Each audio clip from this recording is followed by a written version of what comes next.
কি দুনিয়া দুনিয়া সম্পর্কে আল্লাহ কি বলেন وَضْرِبْ لَهُم مَّثَلَ الْحَيَاةِ الدُّنْيَا كَمَاءٍ أَنزَلْنَاهُ مِنَ السَّمَاءِ فَاخْتَلَطَ بِهِ نَبَاتُ الْأَرْضِ فَأَصْبَحَ هَشِيمًا تَذْرُوهُ الرِّيَاحُ وَكَانَ اللَّهُ عَلَى كُلِّ شَيْءٍ مُقْتَدِرًا আল্লাহ রাব্বুল আলামিন আয়াতের মধ্যে বলেন মানুষগুলো জান্নাতি হওয়া সত্ত্বেও তারা জান্নাতে যেতে পারবে না। তার কারণ হচ্ছে তাদের বাধা প্রদান করাতে চারটা শত্রু। জান্নাতের মুখে, জান্নাতের দরজার মুখের মধ্যে মানুষের জন্য চারটা শত্রু বাধা হয়ে দাঁড়িয়ে আছে। যতক্ষণ পর্যন্ত একটা মাখলুক এই চারটা শত্রুকে বিতাড়িত না করতে পারবে ততক্ষণ পর্যন্ত মানুষগুলো জান্নাতে যাইতে পারবে না। আল্লাহ রাব্বুল আলামিন বলেন কামা ইন আনজালনাহু মিনাস সামা, আল্লাহ বলেন মিনাস সামাই, মুফাসসিরিন কাম বলেন মিনাস সামাই, আল্লাহ রাব্বুল আলামিন আসমান থেকে জমিনের মধ্যে বৃষ্টি বর্ষণ করেন। মিনাস সামাই মাউন শব্দের অর্থ হচ্ছে পানি। আল্লাহ রাব্বুল আলামিন কামা, আল্লাহ কামা বলে মিসাল দেন, উদাহরণ দেন ওই দুনিয়ার সাথে কাকে কোন মুসলমান তাজবি দিবেন, কাকে দিবেন কোন পানির সাথে দিলেন। কামা আনজালনাহু মিনাস সামাই, আল্লাহ রাব্বুল আলামিন বলেন দুনিয়াটা মানুষের জন্য প্রয়োজন, পানিও মানুষের জন্য প্রয়োজন। পানি প্রয়োজন কিনা? পানি প্রয়োজন আছে কি নাই? পানি মানুষের, পানির অপর নাম পানি ছাড়া মানুষ বাঁচতে পারে না, দুনিয়া ছাড়া মানুষ বাঁচতে পারবে না। কিন্তু পানি ঠিক আছে মানুষের জন্য প্রয়োজন, পানির অপর নাম জীবন কিন্তু আছে এখানে। পানি ছাড়া মানুষ বাঁচে না। এবার বুঝছেন, পানি ছাড়া মানুষ বাঁচে না। চট্টগ্রামের মধ্যে পানি আছে না নাই? রাস্তার মধ্যে পানি আছে না নাই? বলেন পানি আছে না নাই? মানুষ পানির জন্য বাঁচে না। কতটুকু পানির প্রয়োজন, যতটুকু পানির প্রয়োজন ততটুকু পানি, পানি যদি এর চাইতেও বেশি হয়ে যায় তাহলে পানিটা মানুষের উপকারের জন্য আসে না, ধ্বংসের কারণ হয়ে যায়। ঠিক কিনা? বন্যা হয় কিনা? তো পানি যেমন মানুষের জীবন, আবার এই পানিগুলো আল্লাহ রাব্বুল আলামিন দুনিয়াতে নাযিল করে রাস্তার মধ্যে পানি দিয়ে দেয়, পুষ্করের মধ্যে পানি দেয়, বাড়ি ঘরের মধ্যে পানি ওঠে না। বলেন ওঠে কিনা? তখন পানি কি হয়? মানুষের উপকারে আসে না ক্ষতির কারণ হয়? বলেন ক্ষতির কারণ হয় কিনা? আল্লাহ রাব্বুল আলামিন বলেন মিনাদ দুনিয়া কামা আনজালনাহু মিনাস সামাই ফাখতালাতা বিহি নাবাতুল আরদ। পানিটা যেমন প্রয়োজনের বাহিরে অতিরিক্ত পানি হয়ে গেলে মানুষের ধ্বংসের কারণ হয়। আল্লাহ বলেন কোন মানুষ যদি দুনিয়াটা প্রয়োজনের বাহিরে, প্রয়োজনের অর্থের বাহিরে যদি সে আরো কামাইতে চায়, আরো সম্পদ জমা করতে চায়, দুনিয়া চায়, তাহলে পানিটা যেমন ধ্বংসের কারণ হয়ে যায়, তাহলে প্রথম নাম্বার সূত্র হয় মানুষের তার ধন সম্পদ। ঠিক না? এজন্য আল্লাহ বলেন কামা আনজালনাহু মিনাস সামা, পানি মানুষের জীবনকে বাঁচায়, আবার পানি মানুষকে ধ্বংস করে দেয়। দুনিয়া মানুষকে বাঁচাবে, আবার যখন দুনিয়ার মুখে পড়ে মানুষগুলো আল্লাহকে ভুলে যাবে, আল্লাহ রাব্বুল আলামিন বলেন প্রথম সূত্র হয়ে দাঁড়ায় তার দুনিয়া। বুঝাইতে পারলাম? তাহলে দুনিয়াটা কিভাবে মানুষের ধ্বংসের কারণ? তোর প্রয়োজনের বাহিরে কেউ কি করা যাবে না। অতিরিক্ত যদি আপনি কি করেন কিছু চান তাহলে সেটা আপনার ধ্বংসের কারণ হবে, উপকারে আসবে না। রাতের বেলা যার সম্পদ বেশি, অর্থ সম্পদের মালিক, রাতে দেখবেন তার ঘুম নাই,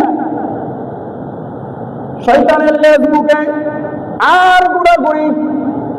স্ত্রীকে বলে মাথার মধ্যে আমাকে ঠান্ডা তেল লাগাইয়া দাও, কারণ আমার ভিতরে অস্থির অস্থির অস্থির অস্থির ভাব। আল্লাহ জন্য বলেন কামাইনান জাল্লাহু, পানিটা প্রয়োজন, দুনিয়াটাও তোমার জন্য প্রয়োজন, কিন্তু অতিরিক্ত হয়ে গেলে ট্যাবলেট 10 টাকা এলেও তোমার ঘুম আসবে, রাতের বেলা ঘুমাইতে পারবে না। তো অতিরিক্ত মাল তোমার কাছে, অতিরিক্ত দুনিয়ার লোভে পড়া যাবে, কোন দুনিয়ার লোভে পড়া যাবে না। অতিরিক্ত লোভ যদি দুনিয়ার তোমার অন্তরের ভিতরে ঢোকে, তাহলে বাকি প্রয়োজনের বাহিরে দুনিয়াটা তোমাকে ধ্বংস করে দিবে। এটার জন্য একজন বুজুর্গ এই আয়াতের একটা উদাহরণ দিয়েছে। আমি বলি, এই 4টা সূত্রের আলোচনা তো করা সম্ভব হবে না। উনি উদাহরণ দিতে গিয়া একটা ঘটনাকে উল্লেখ করেন। কিভাবে? যখন কোন গরু মারা যায়, মৃত গরু যখন মারা যায়, তখন কিন্তু মৃত গরুকে খাওয়ার জন্য কিছু প্রাণী আসে কিনা? তাহলে 1 নাম্বার প্রাণী আসে, কুকুর আসে কিনা? কুকুর আসে। আমাদের দিকে আবার শকুন, এটাকে আমরা শকুন বলি, এটা আর বাসায়। আপনাদের দিকে এটা কি করে? আবার কেউ ফকির, মানে বিশাল বড় বড় খাট গুলো, মানে মুখ অনেক লম্বা, বগের মতো, এগুলোকে আমরা কি বলি? শকুন। এগুলো দূর দূরান্ত থেকে একটা সময় আসে, এগুলো কি আসে। যখন কোন গরু মারা যায়, তখন এই প্রাণীটাও আসে, আইসা এই মরা গরুগুলো খায়। এরপরে আরেকটা প্রাণী আছে, প্রাণীর নাম হচ্ছে শেয়াল। নাম কি? শেয়াল। তাহলে 3টা প্রাণী। 1 নাম্বার প্রাণীর নাম হচ্ছে কুকুর, সেটাকেও আল্লাহ মরা গরুর জন্য হালাল করেছে, কুকুরের জন্য তুমি খাও, কোন সমস্যা। আবার ওই শকুনের জন্য, শকুন ওয়াইশা কাক, কোন সমস্যা, তার জন্য হালাল। আবার ওই শেয়ালের জন্য হালাল করেছে, শেয়াল ওয়াইশা কাক, কোন সমস্যা নাই। তাহলে বুজুর্গ এই কথা বলতে গিয়ে এখানে কি উদাহরণ দিলেন? ওই আয়াতের ব্যাখ্যা করতে গিয়া উনি একটা উদাহরণ দিয়েছেন। 3টা প্রাণীর জন্যই কিন্তু ওই মরা গরুটাকে আল্লাহ হালাল করেছেন, কিন্তু 3টা প্রাণী 3 ভাবে খায়। 3টা প্রাণী 3 ভাবে খায়। তো কুকুর যখন খায়, তখন সে গোশত খায়, আবার হাড্ডি খায় না? হাড্ডি খায় কিনা? তো গোশত খায়, আবার সাথে আবার হাড্ডিও খায়। তো যেটা প্রয়োজন সেটাও খায়, যেটা প্রয়োজন নাই সেটাও খায়। শেয়াল খায়, তো সে গোশত খায়। শুকুর আবার গোশত খায়, হাড্ডি তো হাড্ডি খায় না। তো কুকুর যখন খায়, তখন গোশত আবার হাড্ডি। মানুষের মালকে আল্লাহ রাব্বুল আলামিন 2 ভাগে ভাগ করেছেন, দুনিয়াকে 2 ভাগে ভাগ করেছেন, মালকে 2 ভাগে ভাগ করেছেন। একটা মাল হচ্ছে হালাল, আর একটা মাল হচ্ছে হারাম। একটা মাল কি হালাল, আর একটা মাল হচ্ছে হারাম। কামাল্লাহ যাল্লাহু মিনাস সামাই ফাখতালাতা বিহি নাবাতুল আরদি ফাসবাহা হাশিমান তাদরুহু রিয়াহ। আল্লাহ মালকে মানুষের জন্য 2 ভাগে ভাগ করেছে, একটা হালাল আর একটা হচ্ছে হারাম। কুকুর যখন গোশত খায়, তখন হাড্ডি খায়, যেটা খাওয়ার প্রয়োজন সেটাও খায়, যেটা প্রয়োজন নেই সেটাও। মানুষের মধ্যে কিছু শ্রেণীর লোক আছে এরকম, যারা যে মালটা হালাল, যেটা খাওয়ার প্রয়োজন সেটাও খায়, যেটা হারাম খাওয়ার প্রয়োজন নাই সেটাও খায়, ঠিক কিনা? তাহলে বুজুর্গ বলেন, কুকুর আর এই শ্রেণীর মানুষের মধ্যে কোনো পার্থক্য। কুকুর কাজ করায় বেড়েছে কয়েকটা আচরণের কারণে। কুকুরের চরিত্র খারাপ হওয়ার কারণ হচ্ছে তার আচরণ কয়েকটা খারাপ, এই জন্য সে কাঠ গড়ায় অন্যায়ের কাতারে দাঁড়াইতে হয়েছে। তো মানুষের মধ্যে কিছু আচার ব্যবহার আছে এরকম, যাদেরকে আল্লাহ হালাল মাল দিয়েছে, হালাল খায়, আবার হালালের সাথে আবার হারামও খায়। তাহলে এই শ্রেণীর লোকগুলো কুকুর আর এই মানুষগুলোর মধ্যে কোনো পার্থক্য নাই। এবার আবার আছে এরকম আবার আছে, যখন শের খায় এই মরা গরুটাকে, রাতের বেলা খায়, দিনে কিন্তু আসে না। আবার খাওয়ার সময় দেখবেন আরো হু করে আওয়াজ দেয়, আওয়াজ দিয়ে আরো সাথী সঙ্গীদেরকে নিয়ে একসাথে খায়, সবাই মিলে খায়। কিন্তু কুকুর যখন খায়, তার পাশের একজন কুকুর তার ভাই যখন আসে তখন খাওয়ার জন্য দেয়, আরো তারাইয়া দেয়, ঝগড়া লাগে। যদি খাবার নিয়ে কোন ঝগড়া হয়, তখন আমরা কিন্তু বলি খাবার নিয়ে ঝগড়া করা হচ্ছে কুকুরের স্বভাব। কার স্বভাব? কুকুরের স্বভাব। যখন শুকুরের স্বভাব মরা গরুকে খায়, তখন কিন্তু আকাশের দিকে ভ্রমণ করে, আবার তাদেরকে সকলকে মিলে একজাট করে তারপরে খায়। কিন্তু কুকুরটা কিন্তু একা খাইতে চায়। মানুষের মধ্যে চরিত্রহীন লম্পট কিছু রয়েছে। ভাইয়ের সম্পদ গুলো বড়, বাবার বড় সন্তান, ভাইয়ের সম্পদ সে দিতে রাজি হয় না। বাবা মরার পরে যখন আসে সম্পদের কথা বলে, 10 বছর 15 বছর পর্যন্ত আমার বাবার চিকিৎসা দিলাম, এই সময় তুমি সলিমুল্লাহ ভাই কোথায় ছিলা, সলিমুল্লাহ কোথায় ছিলা, আছে না নাই? বলে কিনা? তাহলে সেই শ্রেণীর লোকগুলো কুকুর আর সেই ভাইগুলো, তাদের চরিত্র এক হইল কিনা? এক হইল কিনা? আল্লাহ বলেন ওই লোকগুলো দুনিয়ার মুখে পড়ে প্রথম শত্রুকে সে কি করতে পারে নাই, বিতাড়িত না করার কারণে সে জাহান্নামে যাবে। আবার ভাইদের মধ্যে এমন কিছু আছে, যখন বোন আসে তার সম্পদ নিতে, তখন বলে আমার বাবাকে এত খেদমত করেছি, তখন তো তোমরা ছিল না। আজকে বোনের সম্পদ ওই কুকুরগুলো দিতে রাজি হয় না।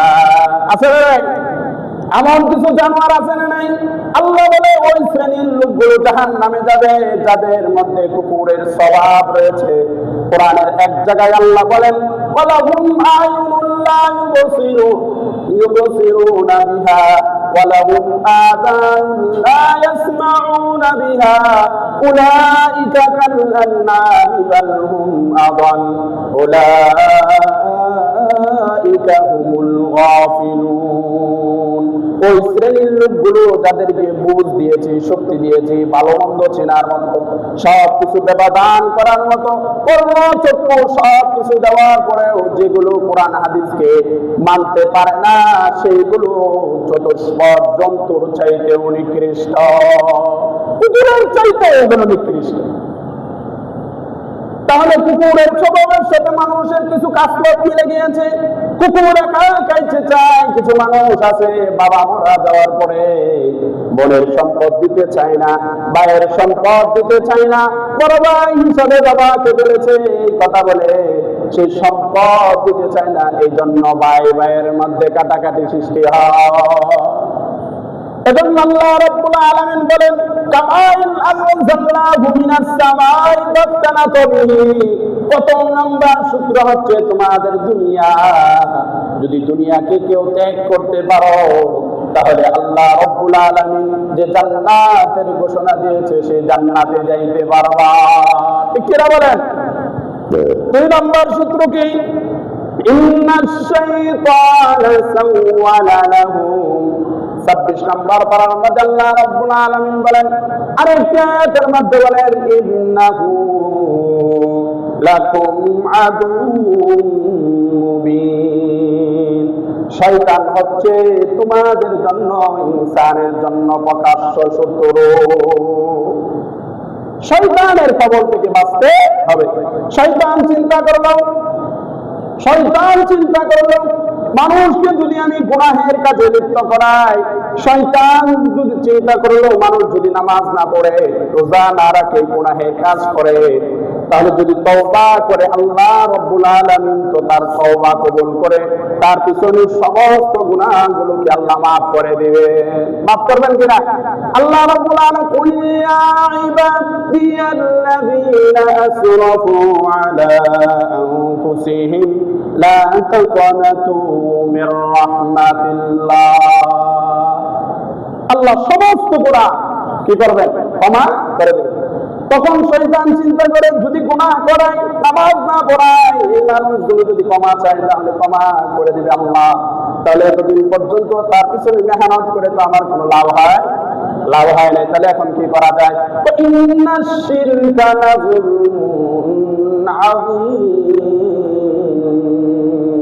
আল্লাহ বলেন সব গুনাহ ক্ষমা করব, কিন্তু শিরক গুনাহ আমি ক্ষমা করব না।